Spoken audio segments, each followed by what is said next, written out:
A stranger in the checkout line demanded I pay for her groceries because you look rich enough to help. When I refused, she screamed, "You're what's wrong with society." She tried to grab my wallet, shouting, "It's just spare change to you." I calmly called store security and said, "Since you want to take my money, enjoy explaining that to the police." I was at my usual grocery store, a well-known chain in downtown Seattle, on a typical Saturday afternoon. The store was bustling with shoppers navigating the aisles, carts filled with the week's necessities. I had just finished selecting my items, fresh produce, some dairy, and a few indulgent snacks, and proceeded to the checkout area. The lines were long, as expected during the weekend rush, but I found one that seemed to be moving steadily. As I waited, I noticed a woman approaching the line.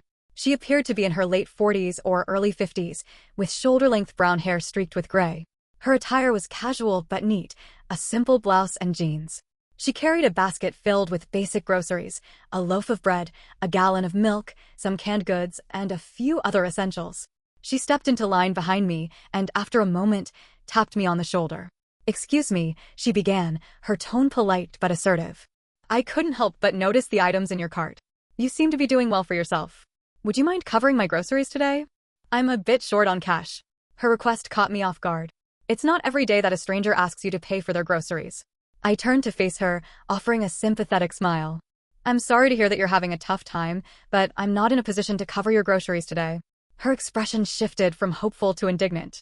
"Really? You can't spare a few dollars to help someone in need? People like you are what's wrong with society today, so selfish and unwilling to help others." I felt a flush of embarrassment as several heads turned in our direction.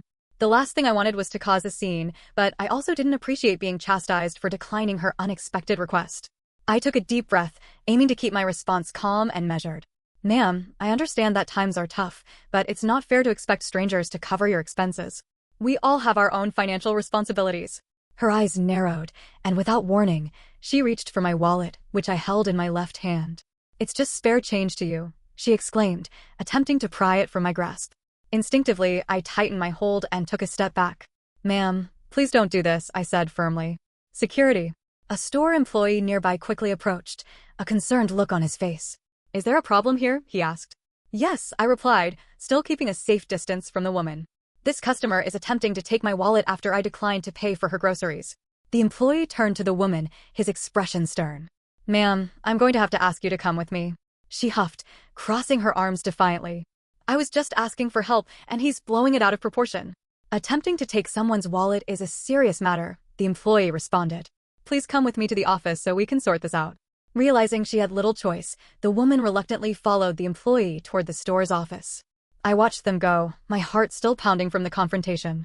The surrounding shoppers began to return to their own transactions, the brief spectacle over. As I turned back to the cashier to complete my purchase, I couldn't help but reflect on the incident. It's one thing to ask for help, but another entirely to feel entitled to someone else's hard-earned money. While I empathize with those facing financial hardships, respect and boundaries are essential. As I finished paying and stepped outside, I was still shaking a little. I didn't grow up rich. I worked hard for every dollar I had, and someone trying to grab my wallet like that, it rattled me more than I expected. But it wasn't over. I was loading my groceries into my car in the parking lot when I noticed her again. The same woman. She was standing a few spaces away, arms crossed, staring at me. Somehow, she'd gotten out of the store office faster than I thought. "You're lucky," she said loud enough for me to hear. "People like you always think they're above the rest of us. But karma comes for everyone." I didn't respond. Just kept loading my bags. I didn't want to escalate anything, especially in public. "You think money makes you safe?" she shouted. "You think security will protect you everywhere?" Now other people in the lot were looking. I didn't say anything. I just got in the car and drove off. But the pit in my stomach wasn't going anywhere. That should have been the end of it. But life isn't that simple. The next morning, my phone buzzed with a notification from my credit card company, a flagged transaction attempt.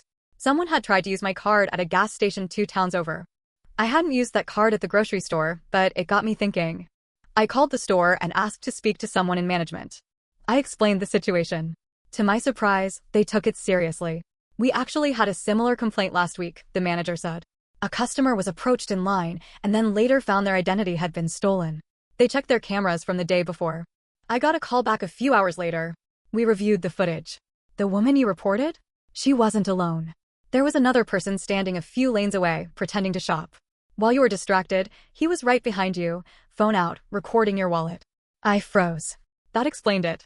My guard had been down for just a moment when she yelled at me.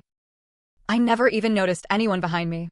It's part of a scam, the manager added. She starts a scene, targets people who seem distracted or flustered, and her partner grabs what they can, numbers, cards, even photos of IDs. They were working in pairs. I canceled every card I had, changed my passwords, even froze my credit. But I was pissed. This wasn't just a bad encounter. This was calculated. The next day, I drove back to the store. Not to shop.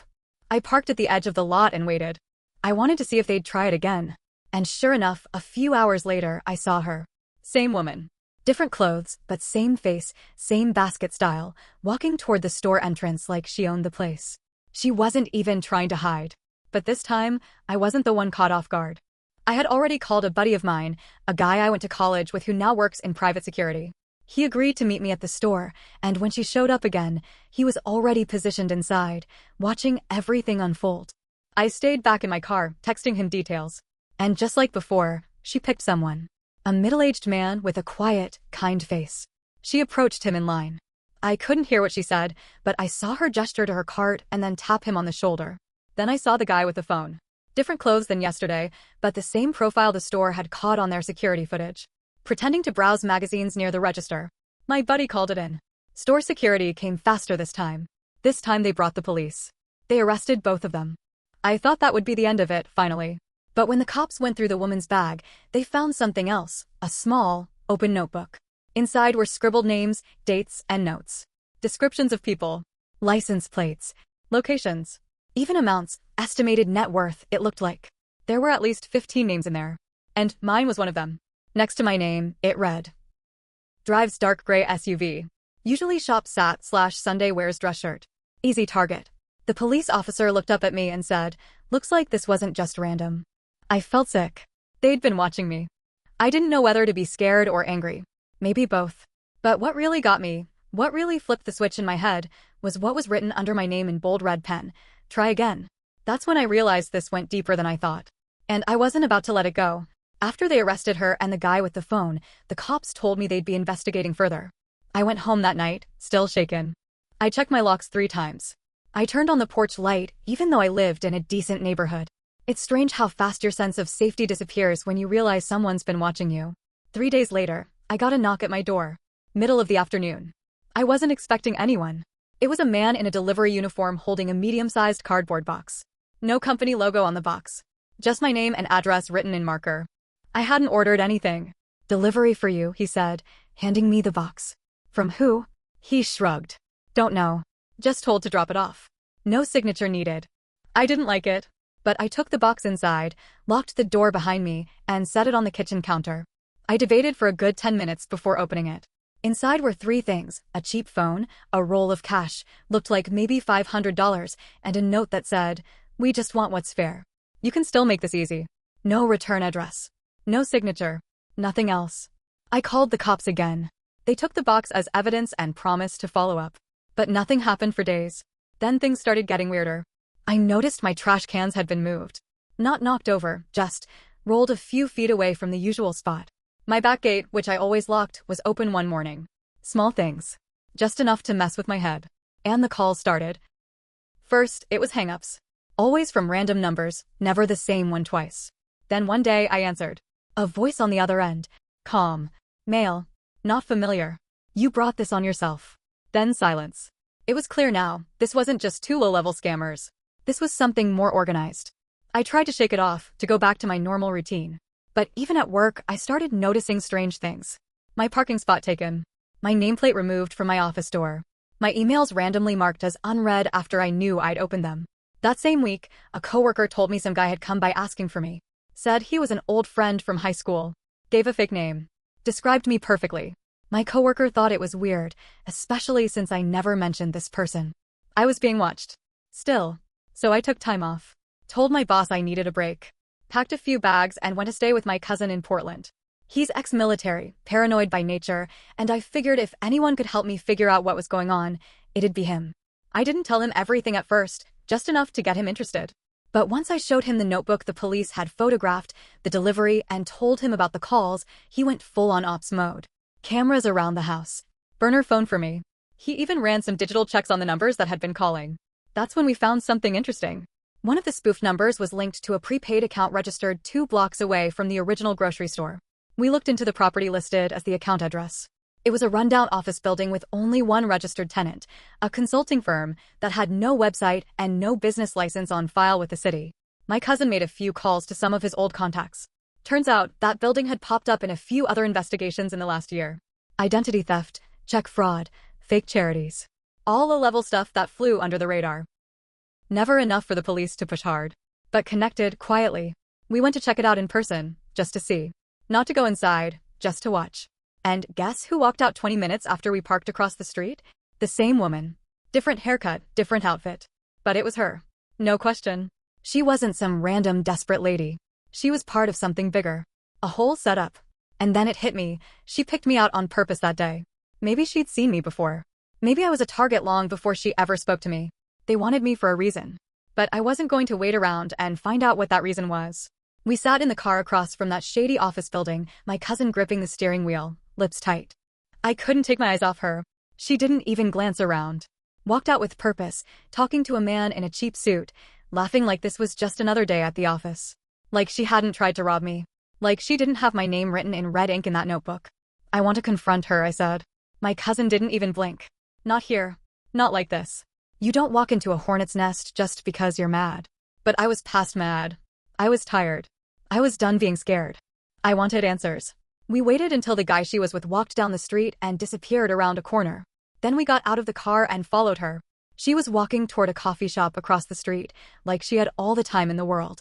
She slid into a booth by the window and pulled out her phone. I walked straight in, right up to her table.